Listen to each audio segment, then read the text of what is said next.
আপনারা দেখছেন TVN update. স্বাগত জানাচ্ছি আমি শোয়েব আক্তার।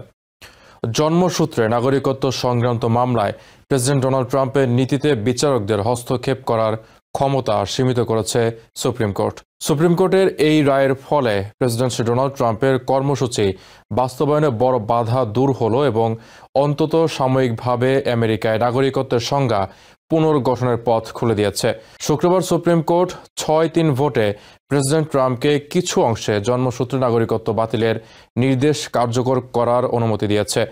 যদিও এই সিদ্ধান্তের সাংবিধানিক বৈধতা নিয়ে নিম্ন আদালতগুলোতে মামলা চলমান রয়েছে। বিচারপতি অ্যামি কোনি ব্যারেট এর লেখা এই মতামত ছিল সম্পূর্ণভাবে আদর্শিক বিভাজনের ভিত্তিতে। এতে কনজারভেটিভ সংখ্যাগরিষ্ঠ বিচারপতিরা ট্রাম্পের পক্ষে রায় দেন। এই রায় প্রেসিডেন্ট ট্রাম্পের জন্য একটি বড় বিজয়। রায় অনুযায়ী প্রেসিডেন্টের নির্বাহী আদেশ 30 দিন পর কার্যকর হবে। এই সময়ে এর বৈধতা নিয়ে আরও আইনি চ্যালেঞ্জ আনা যাবে। আদালত আদেশটির সাংবিধানিক বৈধতা নিয়ে সরাসরি কিছু বলেনি। এই বিষয়টি ভবিষ্যতে নির্ধারিত হতে পারে। এছাড়া এই রায় সারা দেশব্যাপী একক ফেডারেল বিচারকের মাধ্যমে কোনো নীতি বা আদেশ স্থগিত রাখার ক্ষমতা দুর্বল করে দিয়েছে। এই জাতীয় দেশব্যাপী স্থগিতাদেশ নিয়েও সুপ্রিম কোর্টে দীর্ঘদিন ধরে বিতর্ক চলছিল।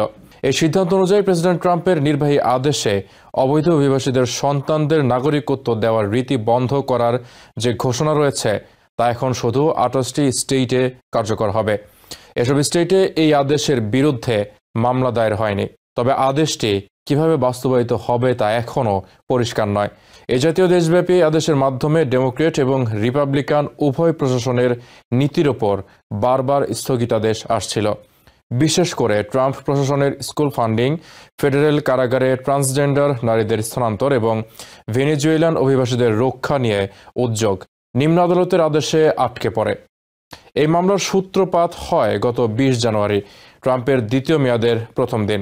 সেদিন তিনি একটি নির্বাহী আদেশে জন্মসূত্রে নাগরিকত্ব বন্ধের ঘোষণা দেন, যা 150 বছরেরও বেশি সময় ধরে সাংবিধানিকভাবে প্রতিষ্ঠিত নীতি। এই ঘোষণার বিরুদ্ধে 22টি ডেমোক্রেট শাসিত স্টেট, অভিবাসন অধিকার সংগঠন এবং কয়েকজন অন্তঃসত্ত্বা নারী মামলা করেন। সিয়েটলের এক ফেডারেল বিচারক আদেশটি সাময়িকভাবে স্থগিত করেন এবং বিচারক এই আদেশকে অসাংবিধানিক বলে আখ্যায়িত করেন। মেরিল্যান্ড ও ম্যাসাচুসেটসের ফেডারেল বিচারকরাও পুরো দেশে কার্যকর এমন স্থগিতাদেশ জারি করেন, যদিও এই স্টেটগুলো বাদে আরও অনেক স্টেট এই মামলায় যুক্ত ছিল না। গত 13 মার্চ ট্রাম্প প্রশাসন সুপ্রিম কোর্টে জরুরি আবেদন জানিয়ে এই জাতীয় স্থগিতাদেশের বৈধতা নিয়ে শুনানি চায়। এটা ছিল এক বিরল ঘটনা, কারণ সাধারণত এমন জরুরি আবেদনে শুনানি হয় না। তবে মে 15 তারিখে আদালত মৌখিক শুনানিতে যায় এবং তর্ক বিতর্কে জড়িয়ে পড়ে যে একক ফেডারেল বিচারকের দেশ জুড়ে কোনো আদেশ জারি করার ক্ষমতা কতটা থাকা উচিত। কয়েকজন বিচারপতি উদ্বিগ্ন ছিলেন আদেশ কার্যকর হলে এর বাস্তব প্রভাব কি হতে পারে। তারা আরও জানতে চান কিভাবে দ্রুত এই মামলার মূল বিষয় নাগরিকত্ব প্রশ্ন তাদের সামনে আনা যেতে পারে। মূল প্রশ্নটি ছিল 14তম সংশোধনী। গৃহযুদ্ধ পরবর্তী সময়ে এটি পাশ হয়েছিল। এতে বলা হয়েছে যে কেউ আমেরিকায় জন্মগ্রহণ বা স্বাভাবিক প্রক্রিয়ায় নাগরিক হয়েছে এবং এখানকার বিচার ব্যবস্থার অধীন তিনি আমেরিকার নাগরিক হবেন।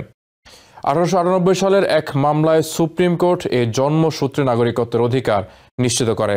শতাধিক বছর ধরে এই নীতি আমেরিকান নাগরিকত্বের ভিত্তি হিসেবে বিবেচিত হয়ে আসছে। নিউ ইয়র্ক থেকে সম্প্রচারিত টিভিএন 24 টেলিভিশন বিশ্বজুড়ে বাঙালির কণ্ঠস্বর।